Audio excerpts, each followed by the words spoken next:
Hello. We're here. I think I turned the audio for the game like super low, so I should be okay today. But yes, hello everyone, and welcome to stream. Today we're playing more It Gets So Lonely here. I'm not sure if I'll play it next week. We'll see, because I think it's supposed to be my turn. I think for classic cuties, so I didn't want to do double streams on the day. Imagine I do a stream in the morning and then I'll do another one at night. I mean, I could do that, but I don't know. We'll see. Because I don't think we'd finish this game. I don't think. I don't know how many routes there are. I should probably look that up at some point. But let's find our load. Let me find. There we go. Load screen is this one. I was so confused just now. I was just like, which one am I on? I'm like, wait. And this should be the most recent one. I feel probably yes. Yeah. Cause we like barely just met this princess. That's where we left on last time. But that doll was so creepy. I was like, please, I don't want to see that ever again. Thank you.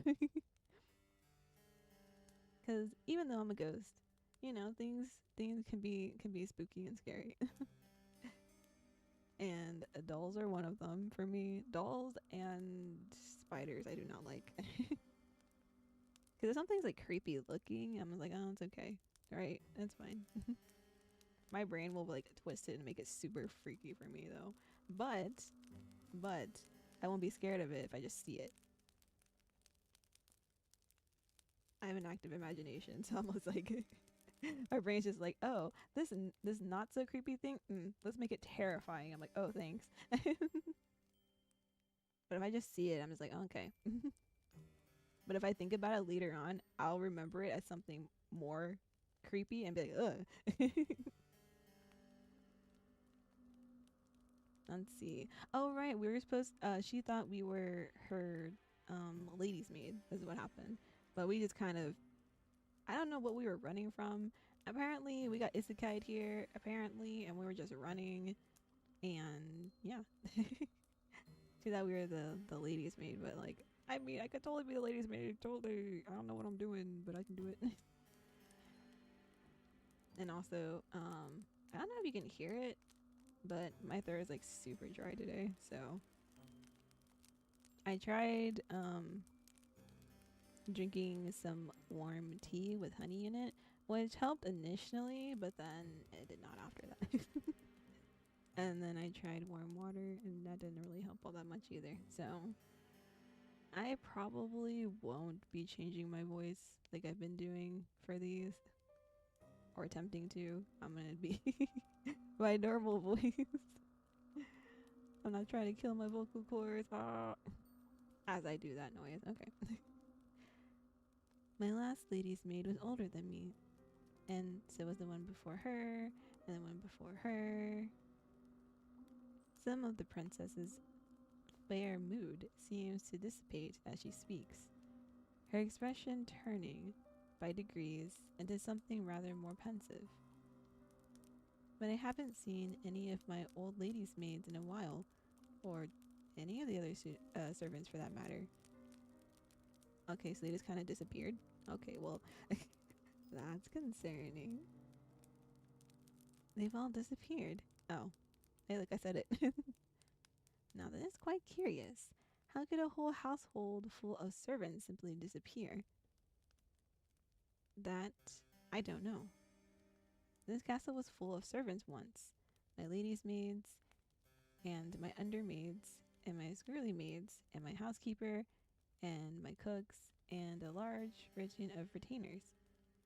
That's a lot of people. They're all gone now, though. I think my ministers must have sent them away. I don't know why they would have done that, though. That didn't explain it to me. Oh, they didn't explain it to me. But then again, they never explain anything to me. They still treat me like a little girl. It's so tiring. She said that her ministers sent her servants away. What of her parents, the king and queen? Would they not be the ultimate authorities in the castle's hierarchy?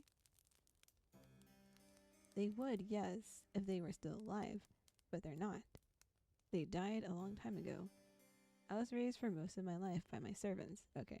I think that's what I was talking about last time. I was like, where are her parents then? Because she was talking about the king and queen. I assumed they died, but like I didn't want to be like, my chat is like super small for some reason. Hold on, I'm trying to rearrange this thing. Hello to the Jess. How are you? Hopefully you're doing okie dokes. Trying to rearrange my chat, but it's not working. Okay, whatever. It's fine. I'll leave it like it is. Also, would you prefer to be called Jess or Jessandra?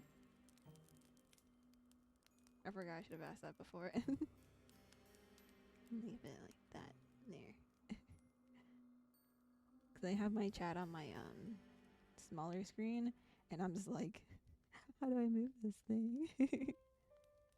The smaller screen is like, it's basically,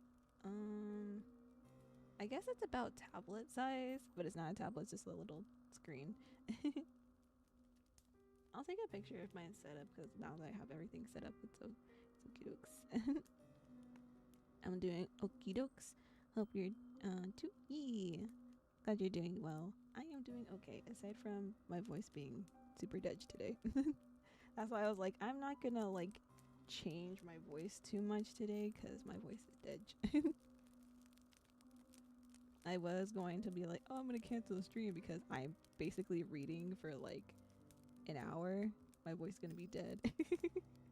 I was like, no. I'm like, it's okay. If I talk normally, I should be fine. Because if I was changing my voice, I'd be dead.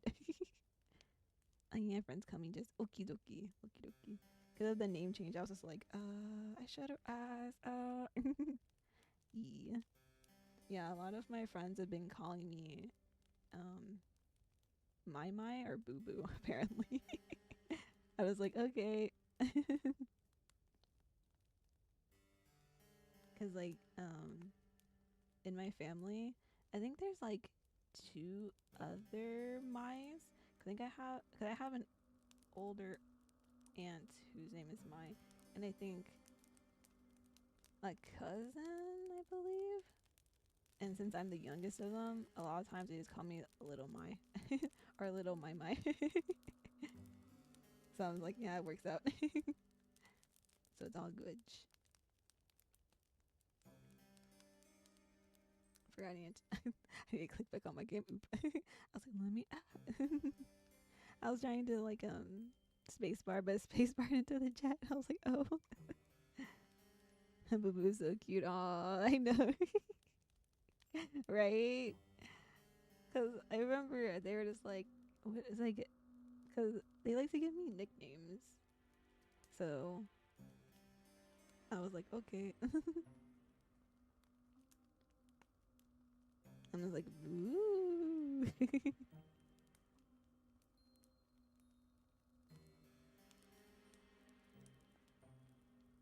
And it's okay. We asked the question. At least we asked her.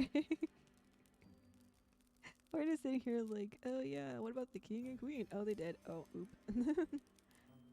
Oh, you answer. And then you flush. You had it known. Of course, we're not from this world. We wouldn't know anything. We know nothing. It's alright. You don't need to apologize. I'm just happy that I have you now. I was getting sick and tired of only having my dolls to speak to. They aren't the best conversational partners. You can imagine so, yes. You doubt any doll, even one made by a talented artisan, with an intelligent face indistinguishable from a human's, would be very good answering back. That was very descriptive. Help. No, it's a creepy doll. No, don't talk to it. Oh no, they aren't. They're helpless at it, really. They're so stone. Of course they are. They're porcelain dolls. They're so stony lipped. You have no idea how much of a relief it is to see you. This castle is so big, and without my servants, It feels so very empty. It gets so lonely here. Title drop. Now that's an interesting turn of phrase.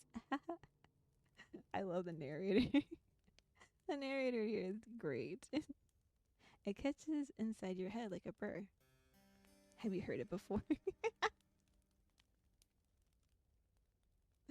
Oh my gosh. I love it. It's great.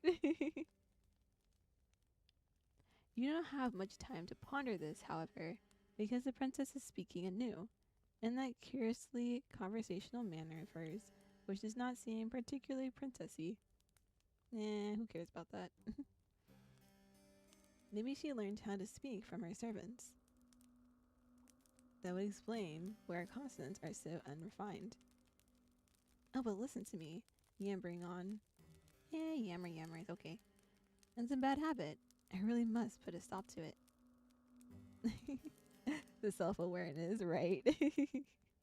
It's fantastic. I love when things do that.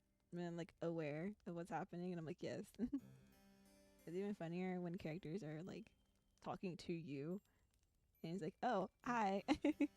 You know I'm here. Haha. You're probably tired, dear one, from your travels. Would you like me to show you to your room?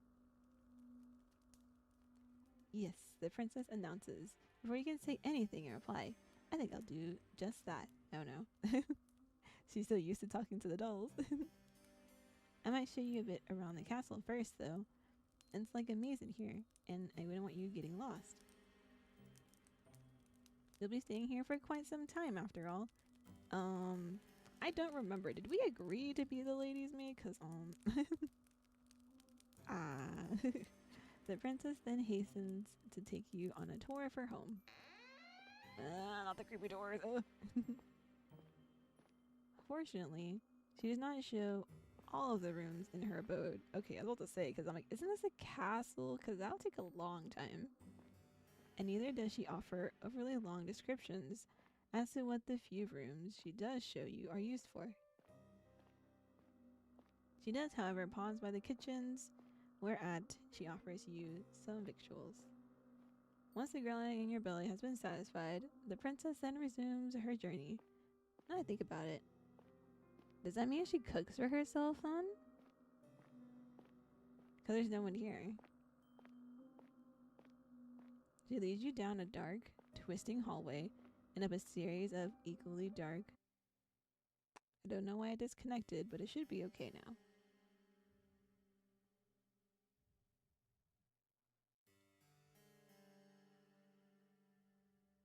I think.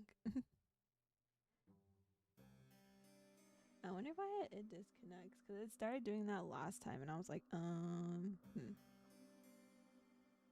It wouldn't be my internet because I've been looking at it and it hasn't changed.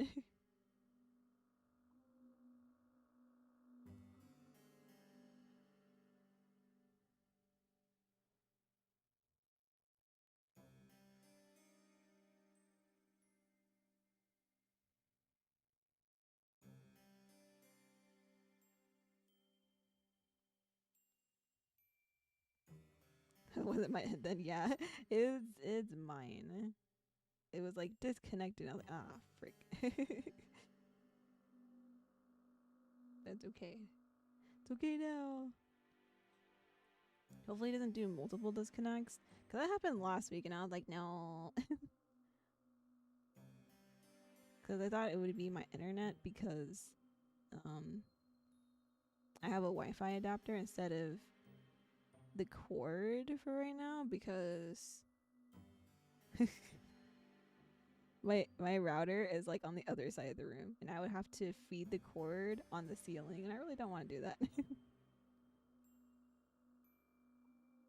Cause we wouldn't be able to do it on the floor, cause that's a long cord, and plus my cats would probably chew on it. If it's on the ceiling, it'd be fine. But that's why I've been checking the internet.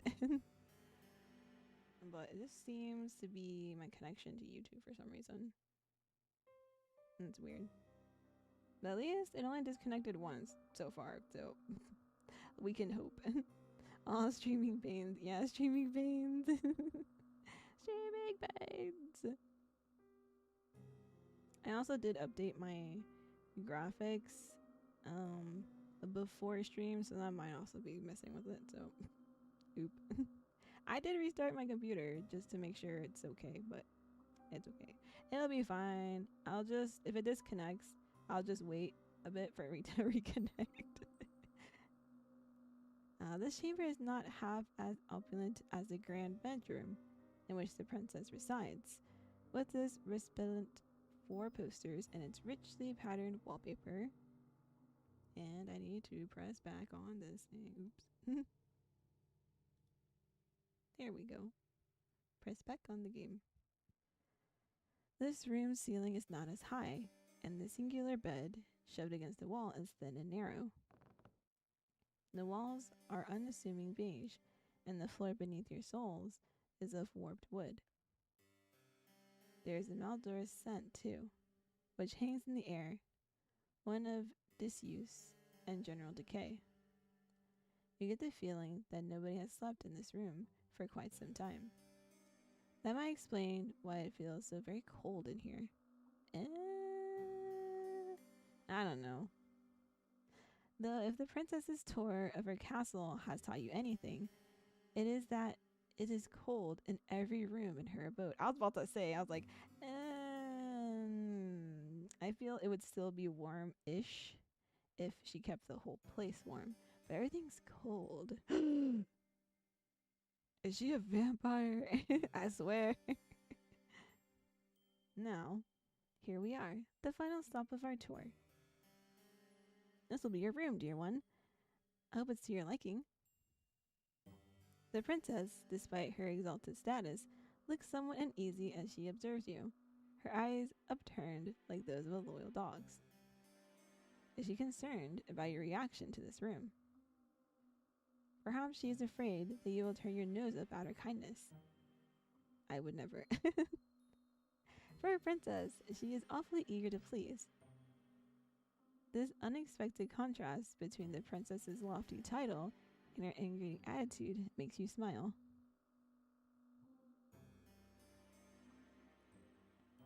I would never eat at a haunted house, call me old fashioned, but they get their food from a haunted supermarket, probably.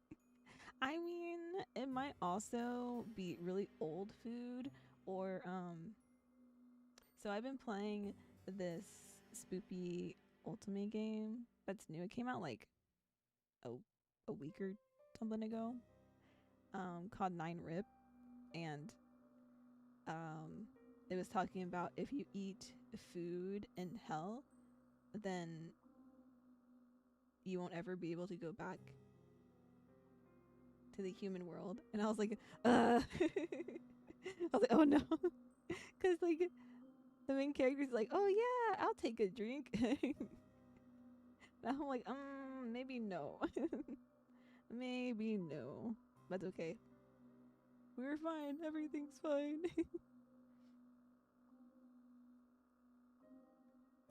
Which, by the way, if you like spooky things and you like ultimate games, that game is so good.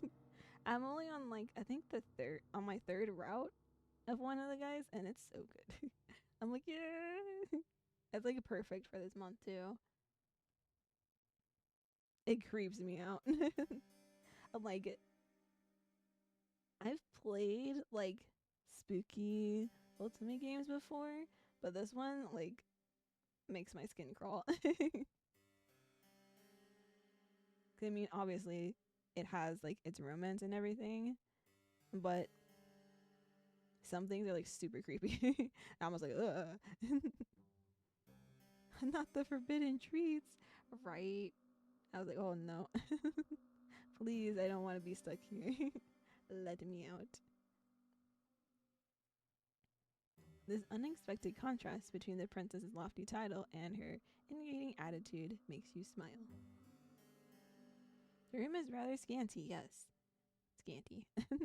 When it comes to its contents, but it is more than passable. It has a roof and 4 walls, and though it is cold, you fancy you will feel warmer once you have slept beneath the bed sheets. Are they clean though? The room is not quite so fancy as your dormitory at the conservatory, and neither is it so large, but it does have one glaring improvement over your previous lodgings. You will not be expected to share it with anybody else. There is only one bed in this room, and this bed is to belong to you. Sitting at the peace and the quiet will do you a world of good. You tell the princess as much, and she smiles. That's good. I was worried you wouldn't like it. I know it isn't much to look at, but it's one of the nicest servants' rooms we have in the castle. It's a servant room. That seems pretty big for a servant room, not gonna lie. Most of the maids sleep beneath the roof in this teeny tiny room, which is all cramped. There's 10 beds up there. What? Never mind. They're so close together, there's barely any room to pass between them. I can see you doing a 10 hours long ultimate tier list one day. You're the ultimate person I know. Yeah, I could go for a long time. As I like one of the people I know that also likes ultimates, I was like, one day we should totally do a stream about us talking about our favorites, but it'd be like a really long stream. A really, really long stream. I'll be like, okay, here we go. let me bring out my receipt.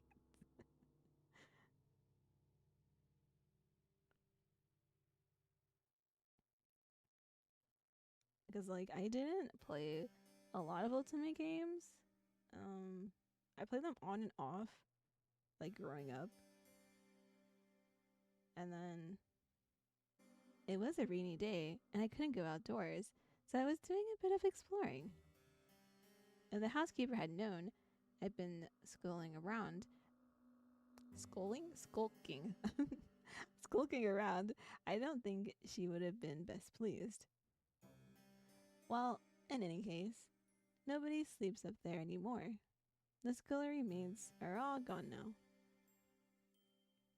I couldn't put you up there, though, in the attic, with all those empty beds. I didn't think it'd be very cheery. You're not just a scullery maid, you're my lady's maid. That means you deserve good lodgings. It'd be an insult to offer you any less than this. Now, it's getting late. You'll have to forgive me for rabbiting rabbiting on. I think of a rabbit. I've heard it's something I tend to do. That's a bad habit, one that's unbecoming for a lady. The housekeeper's warned me enough times. Nah, you do you, honey, you do you. You reassure the princess to the contrary, smiling as you do so. You do not mind if she talks too much. That is better than not talking at all. Her affable nature makes it easier to spend time with her. Manners be damned. Manners be damned. Oh, that reminds me, actually.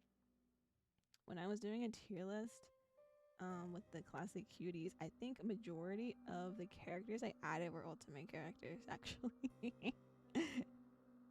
I was just like, here's one, here's one, here's another one, here's another.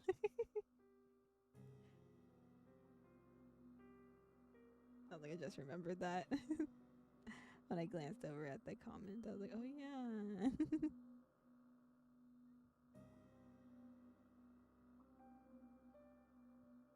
Oh, I have. Yay! My package came in today. Have to go check it later.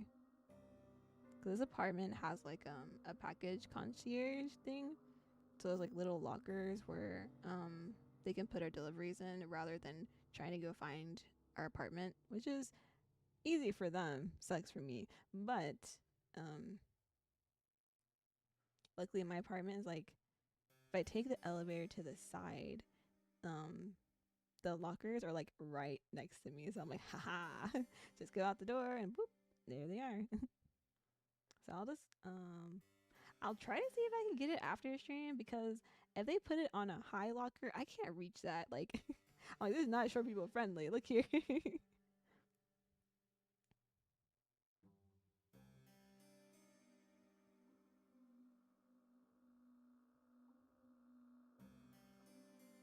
Okay, just making sure. I was like, it did go to the locker. Yeah, okay. Because it was at the door. I was like, oh, I can go get it right now. Nope, it's at the locker. Damn. Gotta go for a walk later.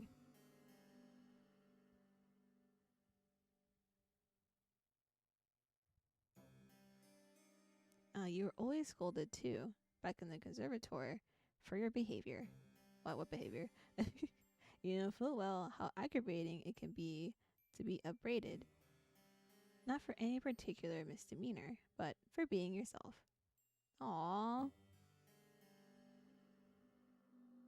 Well, I'm glad you understand, the princess answers with a giggle. I really should be off, though. It's bad manners to keep you, especially when you look so sleepy. Don't fall asleep here. We gon' die. I'm just kidding. We're not gonna die, right? Right? Right? Get some rest. We can talk more tomorrow, if you don't mind my ceaseless prattle. I'm glad you seem to appreciate it, at least. Though I'm sure you'll get tired of it eventually. All of my old maids did. Creepy door. The princess departs, and in her absence, you take a seat upon the bed, your new bed. The repackage is an adventure for you. Essentially, yes. Because sometimes they do get delivered to the door, but a lot of times, they'll be too lazy to go find the apartment, so they just put in the concierge thing. So that's fine for me. I prefer it if it's in the concierge because sometimes they don't read the apartment numbers correctly because ours is based on letters. And since mine has a C in it, it means the third floor, but we probably don't register that. It gets confusing, so it makes sense. I know if I was delivering, I would definitely put it in there instead of trying to go find the apartment. Especially since from the outside, my apartment looks like it's all connected, right? So you could take any elevator to go wherever. It's not. It's like a slight disconnect. So different elevators go to different buildings and everything, and different doors go to different buildings. So it can get very confusing. I think we got lost a couple times when we first moved in because we thought it was all connected. It was not. A big oof, yeah. But it's okay. We eventually figured it out. It only took us like a few weeks. I feel like that's just like a given if you live in a bigger apartment or even just apartments in general. They're just confusing. Even if they're disconnected. It's like, You cannot help but think that this is all happening very quickly. It does not seem like very long ago that you were still in the forest, running for your life amongst the tall, imposing trees with their gnarled, grasping branches. The forest might as well be a distant memory now, though. You are indoors, inside a castle no less, and you have been given a room in which to sleep and clothes that you might wear. It seems premature, still, to declare that you're out of the woods, in a metaphorical sense, I mean, but things could certainly be worse. Oh, hi! I am not sure what that reads, but hi!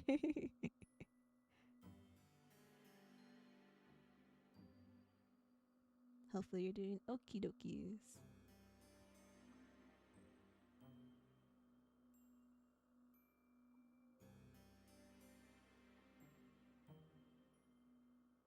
Okay. I was trying because I heard the doorbell ring and I thought it was my doorbell, but it's not. I was highly confused. Because what sucks is that, like, I can hear other people's doorbells when it rings, but for some reason when mine rings, I don't really hear it that well. I think because it's like inside here, so I'm like, I have that pain with my landlord. They live in the same house, but have an entrance from the side. The unfortunate thing is you only see my entrance from the street, so I get 80% of their packages. Oh no, no. But I mean, like if it's in the same house, then I guess it makes sense and it will happen. But also it's it's confusing. But hey, at least at least they're still getting their packages and you're still getting yours, right? Just because otherwise that would really suck. That happens a lot of times. Like when we first moved in, our neighbor below us got a lot of our packages, and I was like, oof. And we were like, does this happen often? He's like, yeah, it does. We were just like, okay, so we should definitely make sure, just in case we don't get their packages or the one like above us. How can your voice so quiet but clear? I don't know. I've always had a quiet voice, but yeah.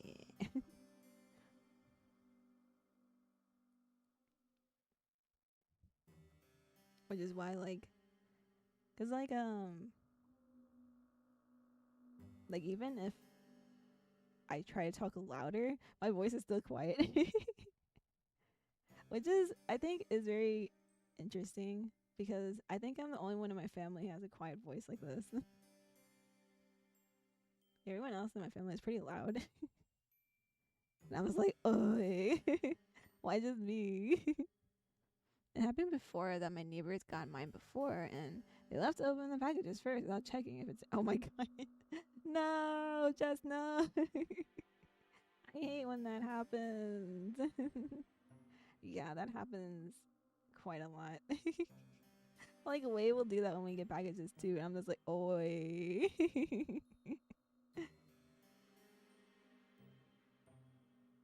Cause if it's my package or Way's package, it's fine if either of us opens it. But like a lot of times he'll just open it without looking. I'm like, at least read the number to make sure it's ours too, you know. And he's like, eh. I'm like, no, me. Hi, Patty. Hi, hi. Hope you're having a good day today. And if you're not, hopefully it gets better. Oh, I'm super soft spoken too. I feel that. Yeah, Jess has a really soft voice. Very soft, cute voice. I forgot to turn on my alert box for this stream. I'm okay. Yeah, that's why when people hear my voice, they just go, "Oh, she's so say so," and I'm like, "LOL, you you thought." I'm also not fully lewd either. I'm like half half. And also, since I'm on YouTube, I try to keep things more so on the say so side for the most part. I don't want YouTube to be like bonk. But yeah, me and Jess have super soft voices. That's why I had to turn this game like super low. Because some of the sounds are really loud. And sometimes it may get too loud that you can't even hear me because my voice is so soft. But yeah, if you're just coming in, we're playing a visual novel centered around Yandere girl love. So, yes. The last route we did was a yandere mermaid. This time it's a princess, but she hasn't done anything yet. I'm just waiting to see what happens. I just started this route last time, so we'll see where we go. It seems premature still to declare that you're out of the woods. In a metaphorical sense, I mean. But things could certainly be worse. You force yourself to stand, on legs which feel too weary to support you, and changed into the night clothes hanging in the wardrobe. The night clothes do not fit you perfectly, but you are too tired to care about that. You're too tired to care about much of anything. You retreat to the bed and slide beneath its sheets. Then, you let your eyes fall shut. You exhale. And lulled by the breeze which blows outdoors, you fall asleep. You are so very tired. Your sleep is a deep, dark one. Darker, even, than the furthest abysses. That's funny to say. Abysses. Thanks for subscribing, Patty. Hi. Welcome.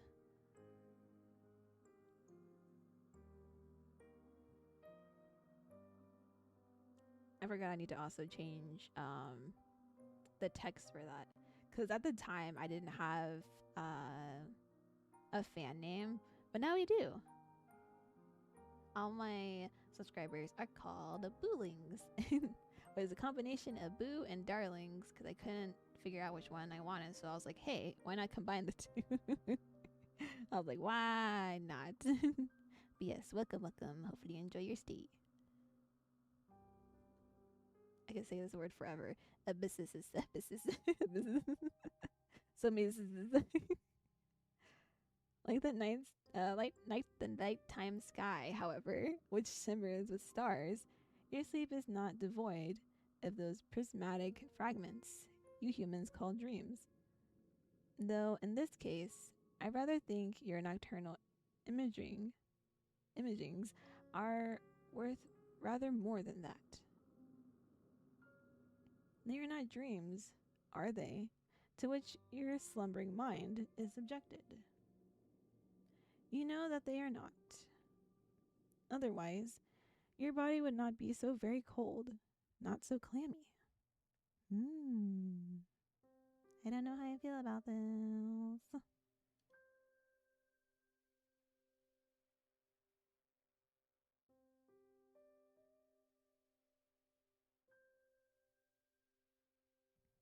Are boolings good at bully? I don't know. I mean, to be fair, my followers have always been good at bullying me.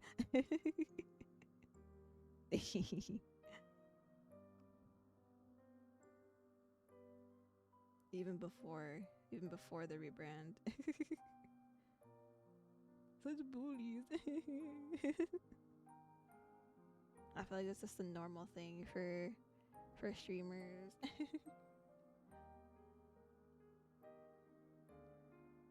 The images that flicker beneath your closed eyelids, like the ghostly image in a what is that word? Hello? What? Phenakistoscope. What are those? Time to Google what this is. Because normally I can figure out what a word is, but I've never seen that in my life. Phenakistoscope.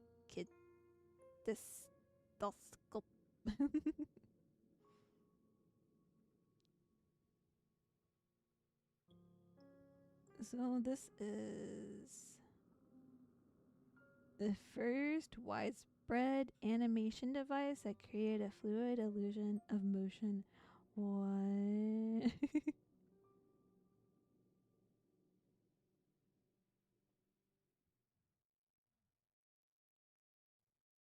What? It's actually the earliest animation to demonstrate continuous movement. What? Well, that would explain things. If it's something in history, I ain't gonna know it. Who pays attention to history? Getting bullied is part of the job description, yeah. Right next to the word scrub. I mean, that's for sure. The amount of scruff this morning, because my graphics were like, oh, it's time for an update. And I was like, oh, look here. I literally had everything set up, and then it's like, oh, look, an update. And like, okay. It was literally like 10 minutes before stream, and I was like, please make me, please let everything be done in time. Luckily, it was, because sometimes when that happens, it takes forever. So, yeah. That's why I usually get ready for stream like 30 minutes before schedule. But even then, that happens. That's precisely why I do that. They were instead taken from your memories. You're not merely dreaming, you are remembering. Ooh, remember. You remember the girls who slept in your dormitory and how they always hastened to use the shower first. So you were last for breakfast. Oh no! It wasn't cold though, right? Please don't be cold. We're learning something new. Yay. Exactly. We're learning. We're learning. You remember how, when you finally did arrive at the dining hall, the most desirable morsels had already been. Oh no! See, that's what I'm talking about. Girl, you gotta elbow your way in there. Be like, nah, I'm taking a shower. Just elbow your way in.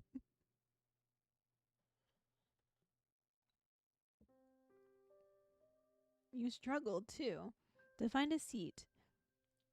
Once you finally did get your hands on some food, because nobody ever wanted to sit with you. Oh no! No. The other girls all acted like you were a leper, save for when they wanted favors.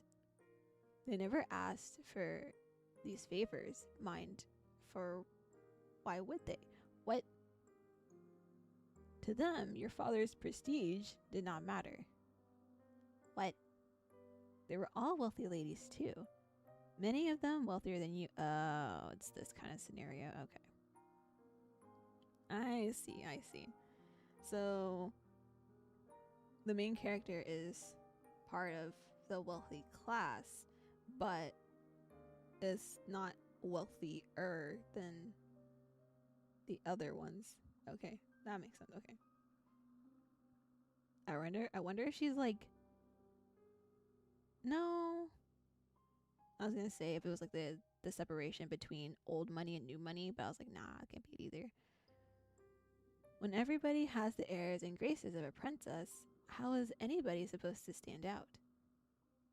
You stood out the least in your class, perhaps because you were one of the smallest, the frailest, the sickliest, who always came down with colds in the winter. Ah, well, look here.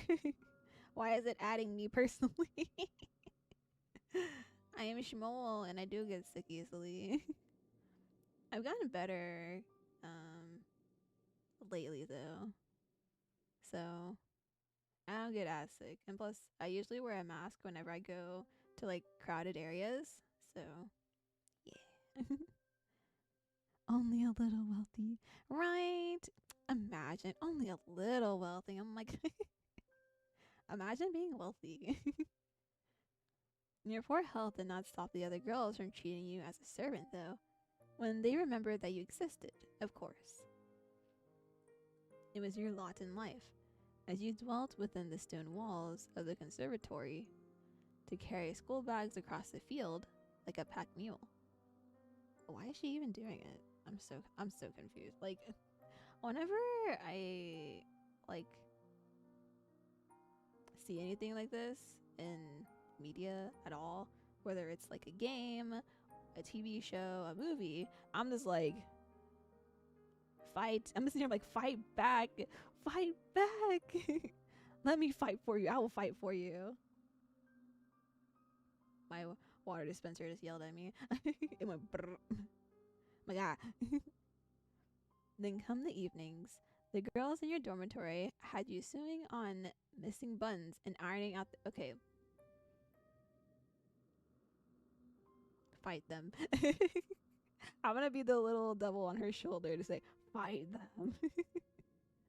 And there was an odd job that needed performing, you would always be asked. But these girls did not ask you. That would have been too civilized. They ordered you instead. And as they ordered you, they laughed at you. They laughed and they laughed and they laughed. See, now I'm angry. I'm angry. The laughter hurt, but it hurt considerably less than the kicks did, and the slaps and the pinches. What is happening? I was gonna say where are the teachers, but it's probably a case of, oh, their family donates lots of money, so I don't want to make them angry or whatever. I hate it. I hate it here. I get sick all the time too, to the point it feels weird whenever I don't feel at least a bit stuffy. I know how you feel. Same. And most of the time, I'm like super stuffy. Which really sucks because I can't change that. No matter how much I like massage around like my nose and stuff, which I do like every time like I'm about to stream, or if I'm like recording ASMR or something. But sometimes it just doesn't go away, so you can hear it in my audios sometimes. And I'm like, I can't get rid of that. I was on site at this point, right? On site. Once during an embroidery lesson, one of your classmates had an accident with her sewing scissors. Ain't no way. She stumbled, or at least she pretended to, and before you knew it, the silvery blades of those scissors were embedded in your left palm. What the actual? This happened quite some time ago, when you were even littler than you are now, but you can still remember it. It hurt a lot. I bet it did. The scissors were sharp, and they perforated your skin, not all the way down to the bone, but enough to bleed. Your wound bled bright red, like strawberry jam. Ew, please don't ruin strawberry jam for me. All over your embroidery. Then, when your professor saw it, she shrieked. Her face turned as pale as way, and she looked, for a few moments, as though she might faint, though you were the one who was in pain. Your professor looked at your face. She could not bear to look at your hand, then demanded to know why you could not be more careful. Okay, why are we getting mad at the main character? Look at an accident, for one, and she's hurt. Should be trying to like find some first aid kit or something. Her tone had been an accusatory one, almost as if she had stabbed yourself in the hand with your scissors to goad her. As if you had. My bad. The pain in your hand hurt, but the giggles of your persecutors hurt all the more. They were never punished for that. Of course they weren't. Of course. Perhaps your professor did not care enough to punish them.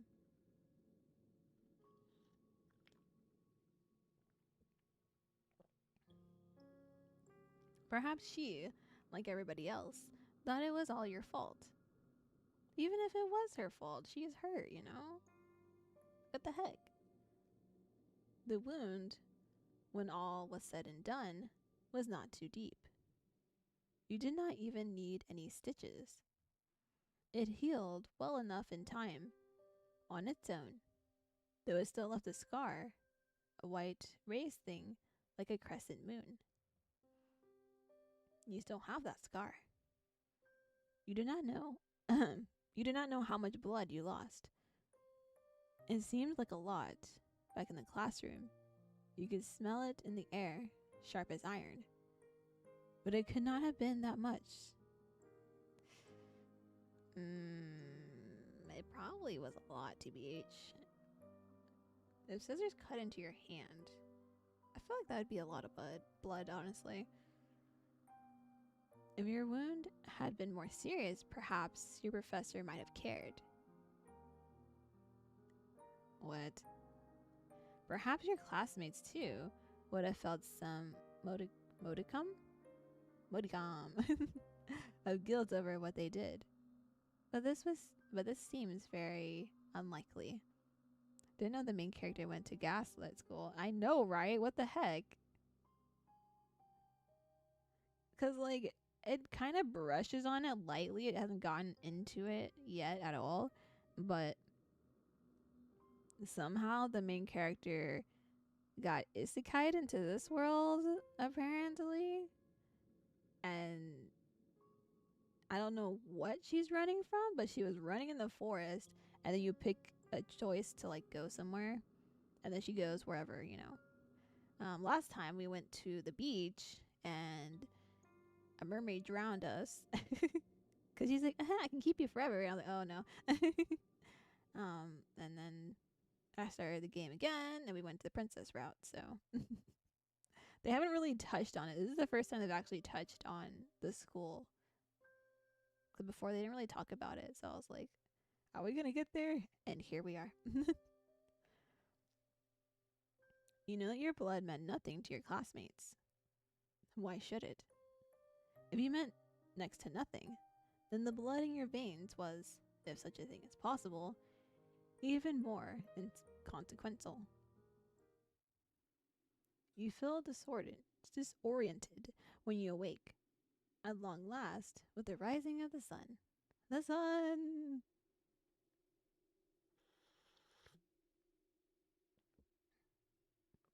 You do not remember what you dreamt, but you do not think that your dreams were of a particularly pleasant nature. No, they were not. If they were, your heart would not be hammering so.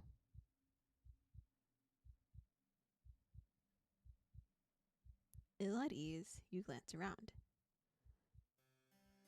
You are lying in a narrow bed in an unremarkable room, one with dull beige walls and a warped wooden floor.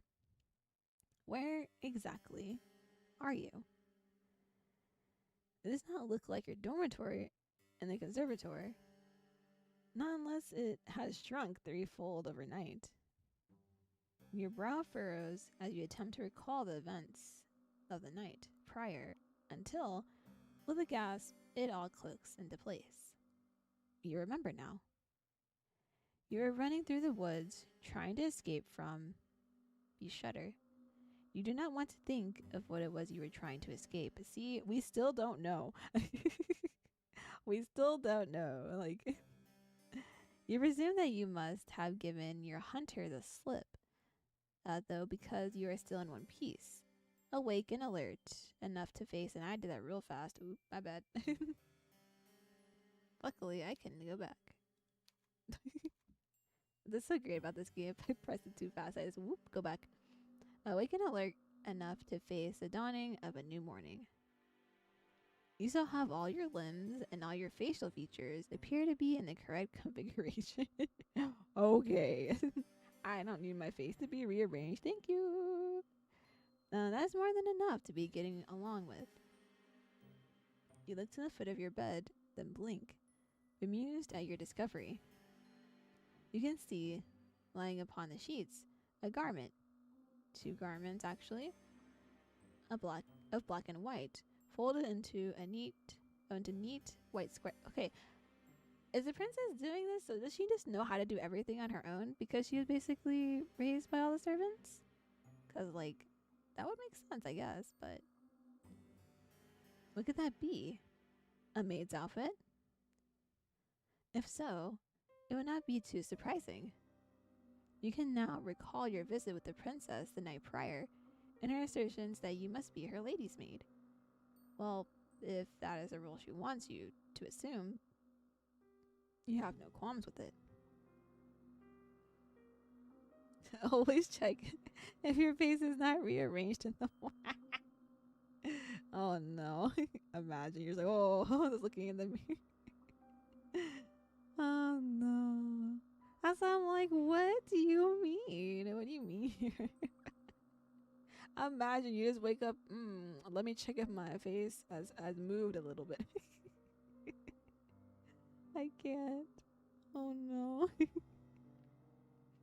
You press your fingers against the humble maid's attire.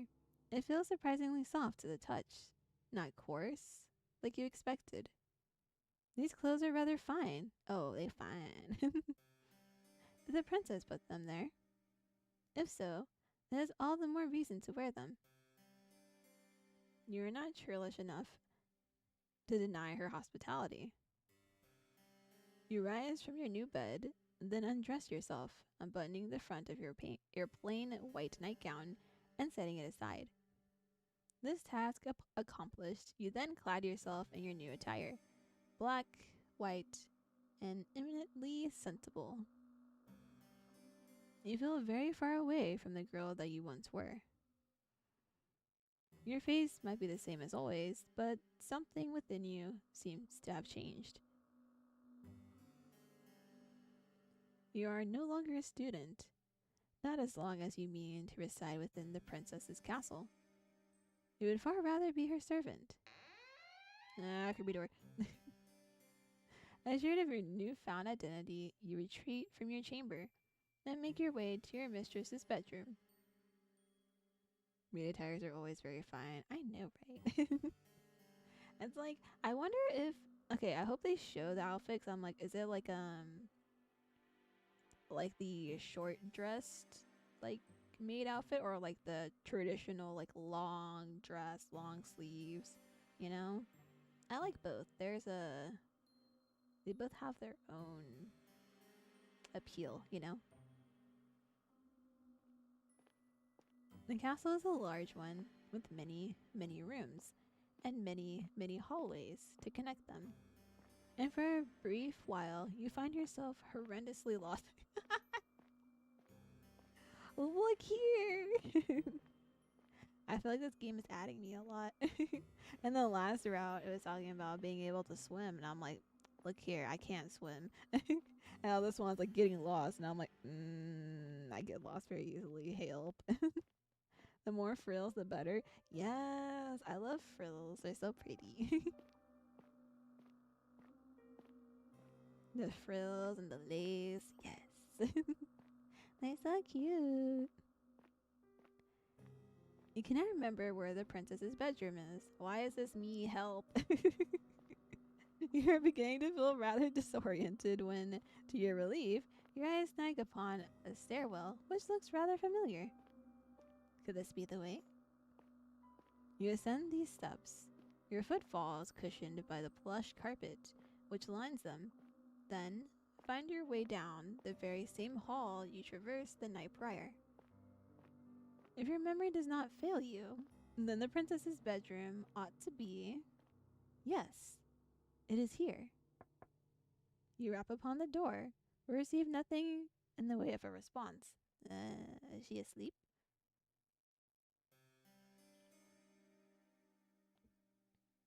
Is the princess still abed? You wonder, briefly, whether you ought to wait until she has risen of her own accord. But no.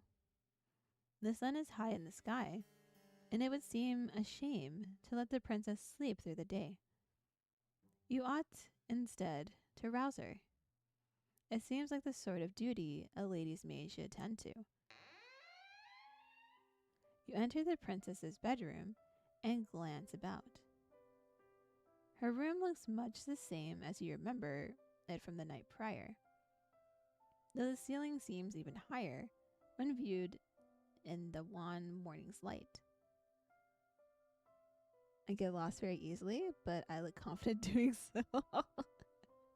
I mean, at least you look confident doing so. I literally just like glance around. I'm just like, eh. Like, even if you give me a map, I'm super lost.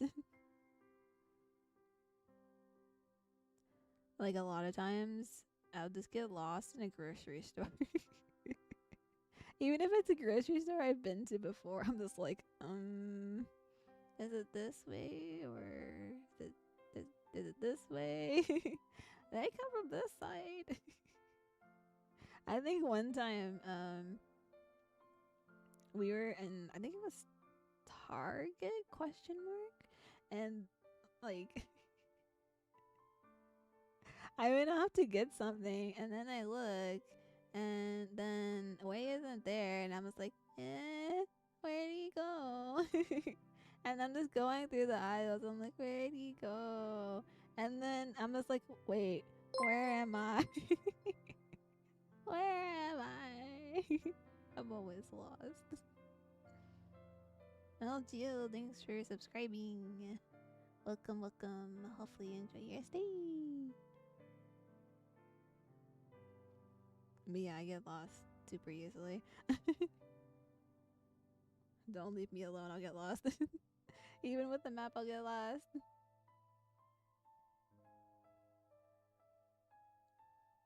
That's why, like, when we moved here, I was just like, oh my gosh, I'm gonna get lost all the time. Proceeds to get lost the week we move. Like, oof. My isekai experience in a dark. Oh, look! I'm just, like, super lost. I'm lost no matter where I go, so it doesn't really matter all that much. Because, like, I'm the type of person, like, if you tell me to go somewhere, I'm not gonna remember how to get there, but I'll remember, like, oh, I took a left here, right here, typically. But if it's, like, a grocery store, I'm not thinking that. I'm not thinking that at all. So that's why I get even more lost in those kind of things, which is funny.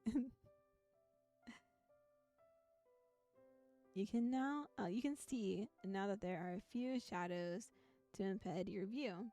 How very opulent your young mistress's abode is. Her armor or armory? I think it's supposed to be an armory. I forget what these things are called. As large and imposing as is the grate, in which you will be expected to keep a fire lit during the nights. Wait, how do I know this? The princess herself, meanwhile, is curled up on her side beneath the sheets, looking rather less grandiose than her title would suggest. She is attired in a nightgown adorned with frills, and her hair is split across her pillow like spilled gold. Spilled gold. Melted gold. And her slender arms, meanwhile, held to her chest, is a doll. No! Not that creepy doll. I don't. Why? Please, can I yeet that thing? Like, yeet it out the window? The very same one she was cossetting last night. You suppose this doll must be her favorite. Idly, you wonder what the doll's name is, though you do not suppose it matters all that much. It is time to wake your mistress. You call out to the princess, but she is largely unresponsive. Her eyelashes are still sewn tightly shut, her lips pursed in slumber. You purse your lips too, and sigh. Well, nobody ever said your job would be easy. Once again, you call to the princess, and this time, she replies. Her response is not a favorable one, however. She sighs, then turns away from you, her doll clutched to her chest. Just give me a little longer. The princess sounds so enfeebled, but you do not take pity on her. If you have learned anything from the conservator, say for knowledge pertaining to the respiratory tracts of fish, it is that one must be cruel to be kind. You do not think this adage was practiced with any great success in the conservator. Okay, look, I don't think this would be a good thing to do. I'm just saying right now, this sounds like a bad idea. But perhaps it will be more of an impact upon the princess. You tell her, once again, to wake up, more sternly this time. You will not let her sleep, for she has slept long enough already. See, if someone was gonna wake me up like this, I'd be so angry. It is very slovenly, really. This will be a bed at such an hour.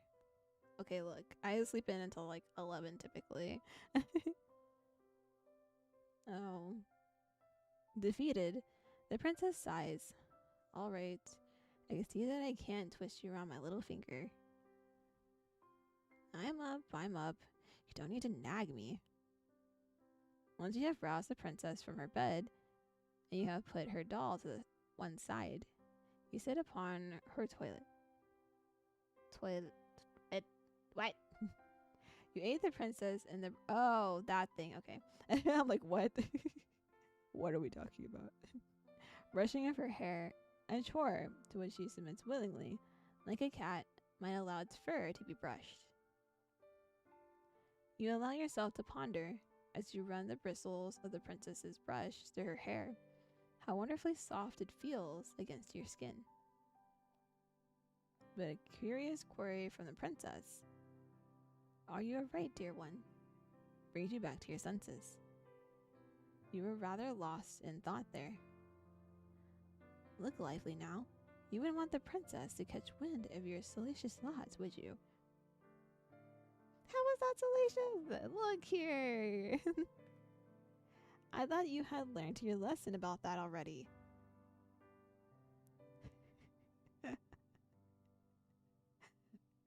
Narrator coming at us like, look here. Suitably chastened, you finish the princess's hair, then set the brush aside.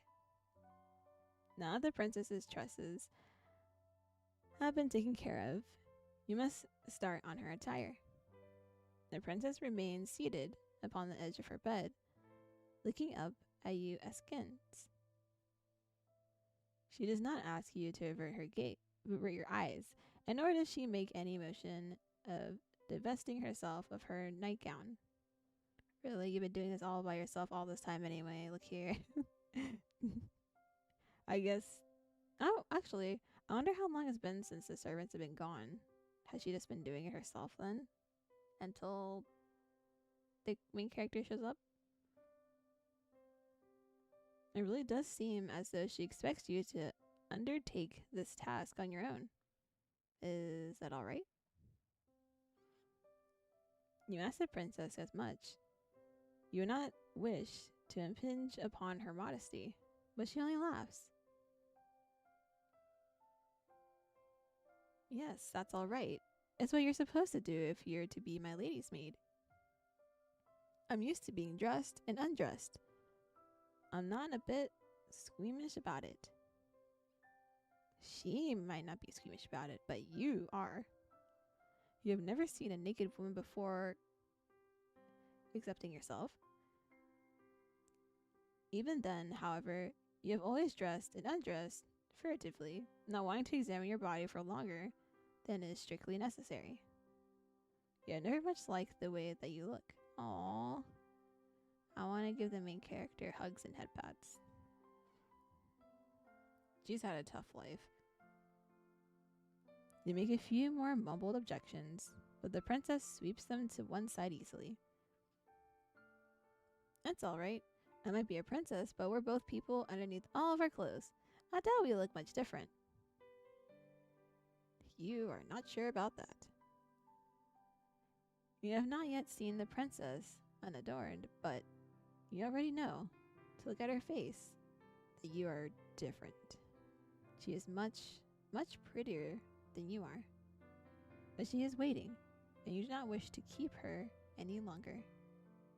You steady your nerves. Then, you reach out with trembling hands, and you begin to undo the buttons which run down the front of the princess's nightgown. You work as quickly as you are able, which, given how badly your hands are shaking, is not very. You fumble with a couple of buttons, flinching as you do so. The princess, however, seems blissfully unaware of what is exactly you are doing, or not doing, for your fingers have begun to seize up, with the front of her nightgown. She's not even looking at you. Instead, her gaze is directed beyond your shoulder, to the windowsill and the sky beyond it. It isn't particularly sunny, but I don't think it's too cold outside. Going for a walk might not be a bad idea. What do you think, dear one? You think that you would like to finish undressing the princess as soon as possible, so you can make some progress on dressing her again. The sight of all this exposed skin is bad for your heart. Oh, look, don't be thirsty. She needs some water. Fortunately, you're able to make a quick work of the princess's nightgown despite your initial mishaps, spurred on, perhaps, by your anxiety. You bid the princess to stand, which she does, and neatly. She steps out of her nightgown, her motions once again as graceful and as fluid as the dancer's. This task completed, you search hurriedly, worriedly, for the princess's red dress. Where is it? You cannot find it. Sweat begins to prickle on the back of your neck. Oh no. Oh no! Your palms, meanwhile, feel uncomfortably clammy. The moments pass awkwardly, uneasily, as you search, the princess standing there, all the while, as naked as the day she was born. Oh no. Maybe we should have found the clothes first, but we're not thinking about that. Why did she not find her day dress before you stripped her of her night one? Oh, you. What a fool you are. The princess, knowing your panic, giggles, then says, Are you looking for my dress? Yes, you reply, your face flushed. That is what you were doing. I thought so. I did wonder before you started undressing me why you'd not ask where it was. Maybe it slipped your mind? It has slipped your mind, yes, to your shame.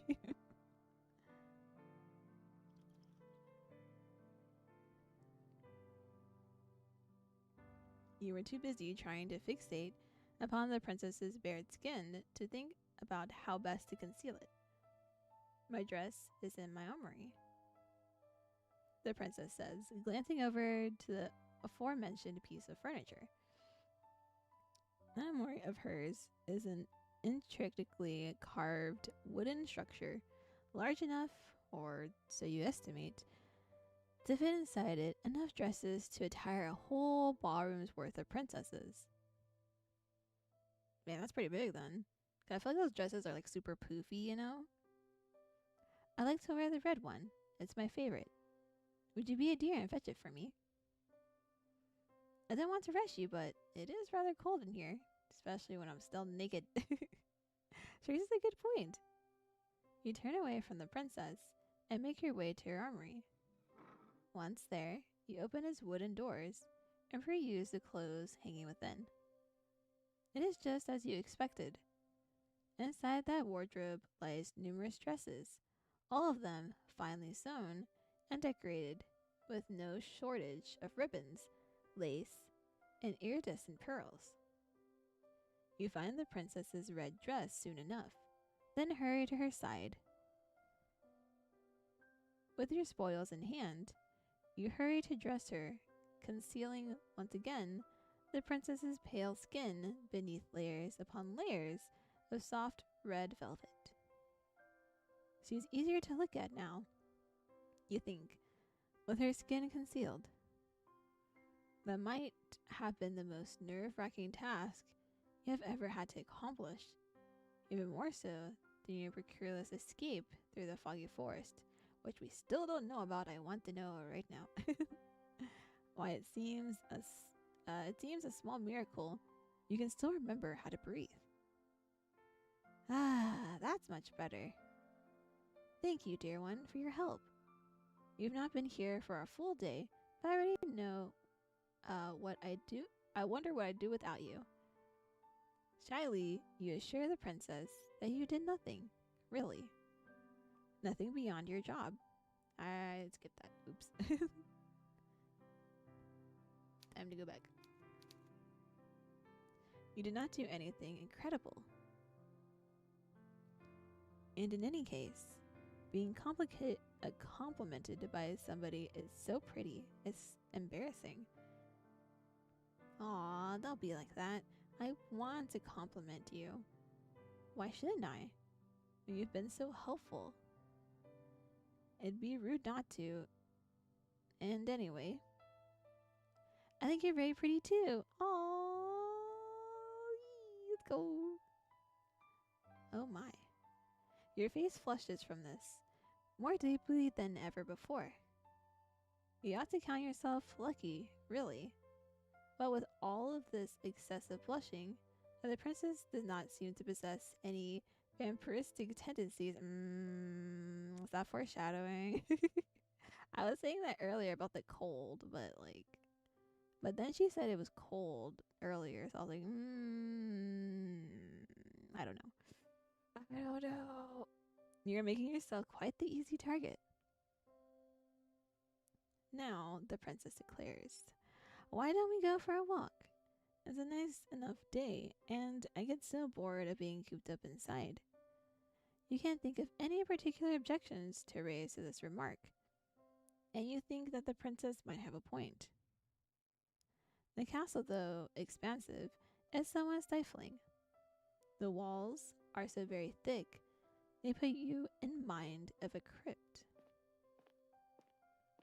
With your acquiescence assured, the princess quits her chamber, her posture elegant, arrogant, unhurried. She seems not to walk as she navigates her way through the seemingly endless hallways of her home, but to float like a cloud. The hem of her dress swishes around her legs, and her hair shifts like a shroud. The castle's courtyard, meanwhile, is sadly lacking in comparison to the princess's beauty. The courtyard is fenced in by the castle's walls, which look in the stark midday light tall and imposing, faceless soldiers standing sentinel. Though the sun is out, it is not particularly bright, and neither is it particularly warm. The courtyard itself, meanwhile, is in a state of disarray. The flower beds are in shambles, all overgrown with weeds. It is all rather depressing. The princess's castle might be grand in scale, but the courtyard itself is simple, hemmed in to a claustrophobic degree, like a coffin. Okay, you keep saying like specific vampire type things. So I was like, she's a vampire, isn't she? She's a vampire, isn't she? She's a vampire, isn't she? The princess, however, seems not to share your dolorous mood. She instead looks elated by her newfound surroundings, her smile unwavering. She gambols about like a lamb, flitting hither and thither as she examines the weed-infested flower beds. Ah, rip. Her frolicking comes to a cease, however, by a bush.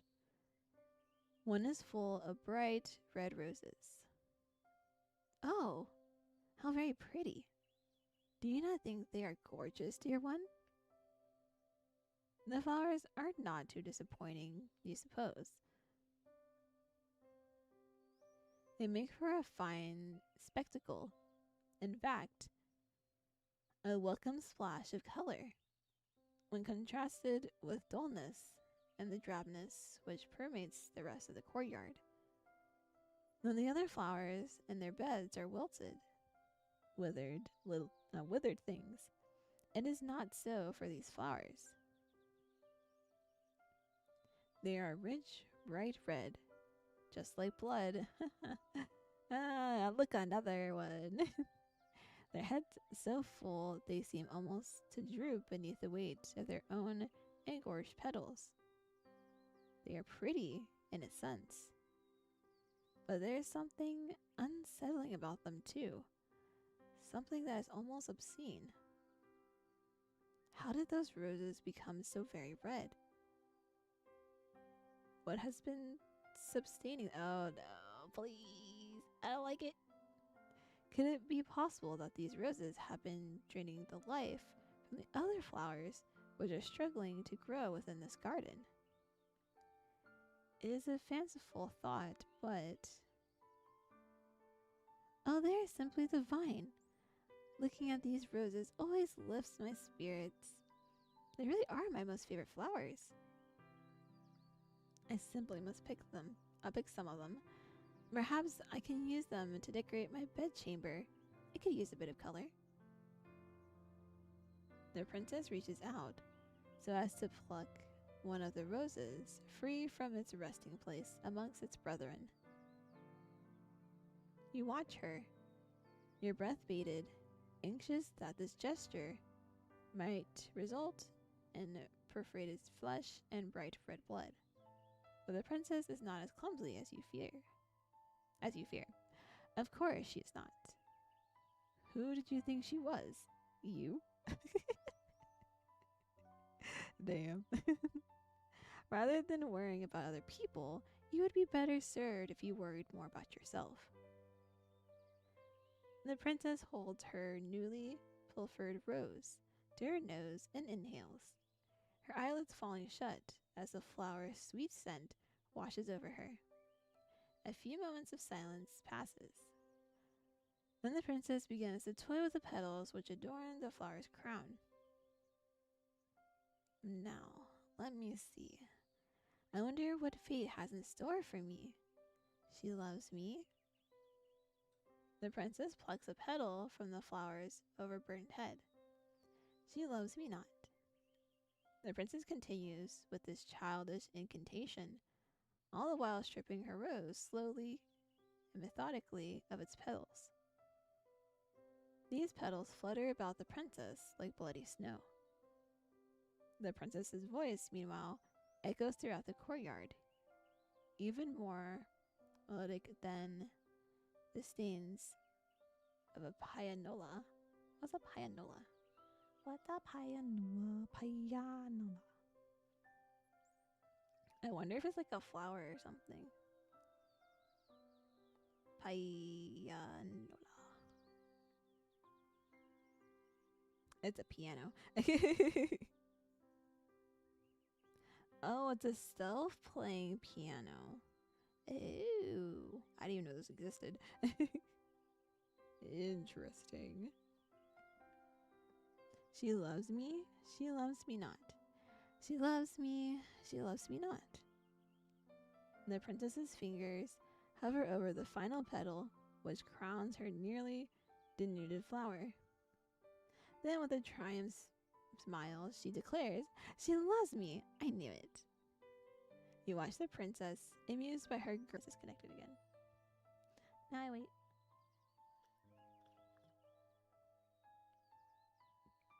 Oh, I reconnected pretty quickly this time. Hey, let's go. But yeah, I'll try to look at my settings again and see why it keeps disconnecting.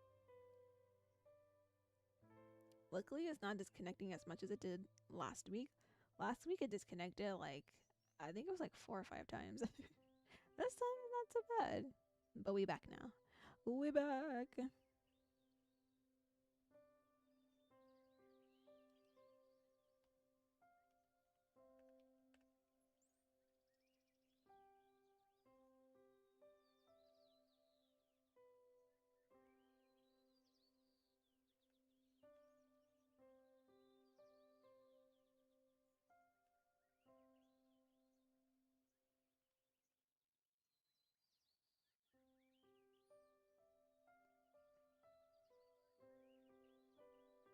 I love how it has me still connected to my main channel here.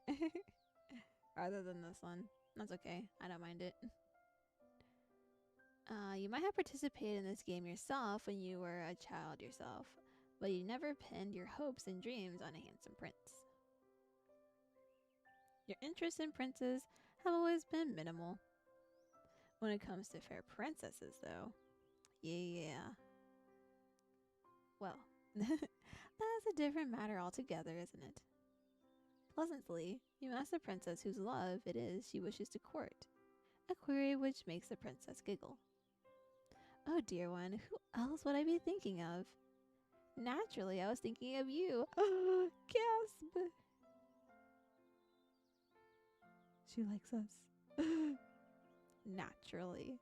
She says it so easily, as though you ought to have suspected as much, and indeed, part of you did. You wanted to believe, yet part of you was afraid to. You do not want to be arrogant enough to assume that the princess might care for your affections. You begin to blush, your cheeks almost as red as the roses, while the princess laughs. She laughs and she laughs and she laughs, her voice clear and sweet, like a nightingale's song, as though you are the funniest thing she has ever seen. You never liked being laughed at when you dwelt within the walls of the conservatoire, but it is different with her. You have not known her for all that long, but you are already entranced by her, ensnared. She has you wrapped around her little finger. Oh, she was talking about this earlier. Oh, I don't like where this is going. I don't like this at all. Oh my. The princess's laughter tapers off into a series of giggles as, smiling, she wipes her eyes with the back of her hand. That was quite the amusing diversion, but I've just had an idea. You look at the princess curiously. What idea? You can't tell? Can you begin to guess? I just thought that all this watching must be boring you, the princess says, tossing the rose's stripped stem carelessly to the ground. You should give it a try. Please do. It'll be fun. The princess retrieves a second rose from the bushes, deftly snapping it between her fingers, and offers it to you. I want to see what fate has in store for you, too. You smile at the princess, touched by her enthusiasm. Indulging in childish games like this might not be the best use of your time, but the princess looks so very determined, you would not wish to hurt her. What could be the harm, really, in consenting? The only real casualty of this game will be one singular rose, the rose that the princess is holding towards you. You reach out, meaning to accept the princess's offering, but, oh no, you're clumsy, and you seize the stem of the rose with a touch too much strength. Oh, here we go. The head of the rose might be pretty, but there is more to a rose than its bright red flowers. Roses have thorns too. A fact you are now being painfully reminded of. Pain flares through your finger as you gasp. You take a step back, the hem of your skirt swishing around your ankles. Your finger is stinging, and so are your eyes. Wait, why are my eyes stinging? You ought to have been more careful. Why are you so stupid? Look here. Look here. We gonna fight. You poor dear, you're bleeding, the princess exclaims, alarmed. Then she frowns. This is all my fault. If I'd not suggested this silly game, this never would have happened. Please, let me take care of you. And how is she going to do that? Perhaps she means to take a handkerchief from her pocket, which she might staunch your wound. Princesses tend to carry handkerchiefs around with them, don't they? Silken ones? How else would they give brave knights tokens of their gratitude, once these aforementioned knights have successfully slain dragons?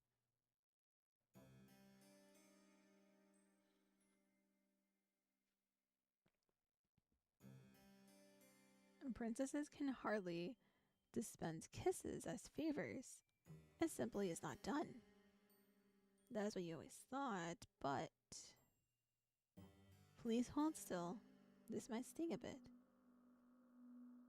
This princess is anything but ordinary.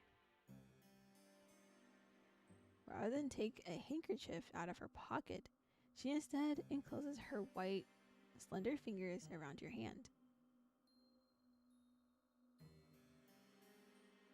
Carefully, as though she is handling a precious object, she raises your hand, her eyes affixed all the while on the beads of startlingly crimson blood, which are oozing luridly from your wound.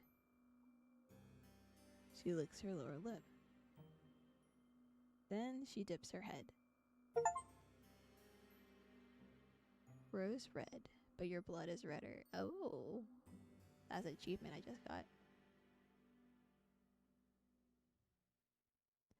She parts her mouth, and with a soft sigh, which borders on the sensuous, she slips your injured digit between her teeth. So much for princesses not dispensing kisses as tokens of appreciation. This might not be a conventional kiss, but feels intimate regardless. Almost startlingly so. Aw, her blush too. Aw. She's like, oh no. The princess's lips, which are as red as any rose, are enclosed around your index finger. You can feel the warmth of the princess's mouth about your skin, and the wetness of it. Oh, now look here. These sensations make your whole body quake. You did not expect this. Tremulously, in a voice which wavers, you ask the princess what it is she is doing. I expected this to happen. I expected this. I was like, there's no way she's carrying around a handkerchief. No. No. Oh, the princess glances up at you, her mouth still enclosed around your finger. Didn't I tell you? I'm trying to stop the bleeding.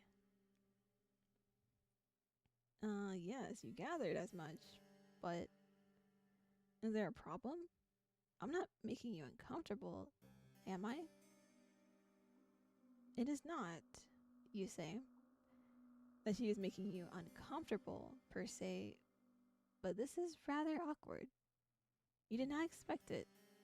That is all. And she's not worried that that this is unhygienic. I don't think she cares about any of that stuff. Unhygienic. The princess blinks. She's the very picture of innocence, which is funny, really, given your finger is still nested against her tongue. I don't know what you mean by that exactly. Ain't no way she don't know. Ain't no way she don't know. But I've heard this is the best way to take care of cuts. My nursemaid used to do this for me when I was a child. It's what you're supposed to do. What? Imagine being taught as a child. Oh yeah, if you see blood, you're supposed to suck on it. I'm like, what? No. If anything, wouldn't that be putting more germs into the cut and it can get infected? And yeah. That's what I'm saying. They're probably vampires. The ones in this castle, they're vampires. That's why there's no one here. And you ask, your voice catching in your throat, did her nursemaid keep staunching her wounds with her mouth when she grew older? Well, no, but my nursemaid was dismissed when I was 8 years old. That's the normal way of things. I had my lady's maids to look after me then. How very interesting. And did they ever clean your wounds like this? No, the princess says, smiling mischievously, because I'm not clumsy enough to cut myself slowly. In other words, she is calling us super clumsy. Okay. Now that was quite the sharp retort. You did not expect it. Your face turns even redder. If such a thing is possible, though this might, perhaps, be to your benefit. With some luck, all of your blood will flow to your face rather than your finger, and your bleeding will stop.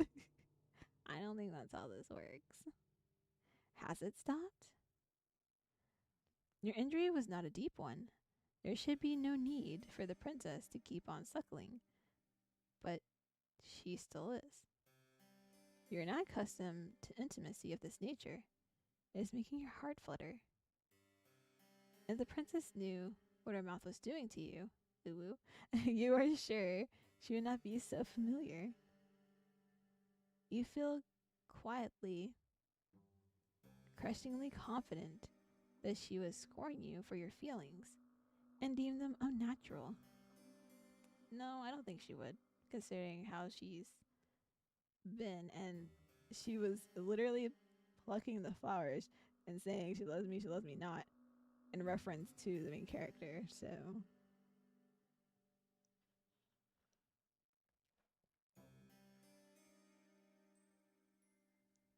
it would not be the first time. At this point, you should be used to rejection. No, don't say that. Oh, you're gorgeous, girl. You're gorgeous. It still stings, though. It stings much, much more than any thorn on any rose ever could. The days pass, following your misadventures in the rose garden in a relaxed, unhurried sort of a manner. Your mad dash through the forest is beginning to feel like a distant memory, so much so you can scarcely recall the raw, naked fear you once felt as you fled for your life. There is no running to be had while you are working for the princess. You would have nowhere else to run, and in any event, there is no longer any reason to run. The shadows which once tormented you have, at long last, begun to recede. You can scarcely recall, as you lay down in your bed, the petty cruelties you are subjected to by your classmates at the conservatory. They no longer matter. Your attention is focused, not upon yourself, but upon the princess. The more time you expend with her, the more you come to care for her. You have become quite besotted with her, but you are yet to realize it. Well, I never. How very ignorant can one girl be of her own feelings? The princess is not half so ignorant as you are. Though, despite having spent her whole life within the palace's walls, the weight of her own feelings are not unknown to her, and during one stormy night, she chooses to make them known to you. Ooh. So it is almost lunchtime for me. I wanted to finish this route before that, but I don't think I can. And I was like, I hungers. I also don't know what I'm eating yet, but I will see. Oh, yeah, I made some stuff before, so I might eat that. Yeah, give or take. But yeah, I will save it here. But so that's not a choice. I'm just gonna save over it. Save. And we'll continue it. I'm thinking next week we'll just continue it anyway. Cause originally, like I said, I wasn't going to do double streams if I do. But I guess it's okay. I'll be fine, I think. I don't know. Maybe. But thank you all for joining. And I'll see you. Let's see. Next stream I have will be on my ASMR channel on Friday. I have a lot of things to edit. I'm gonna be editing some things after stream today too, so I have a lot. But I'm gonna be editing some stuff. But it'll be a hand cam, so you can see my keyboard as well. So that's fun. That's fun. And I think we should be playing DBD tonight with the classic cuties. I'm not streaming it, but I think some of them are streaming it on Twitch, I believe. I will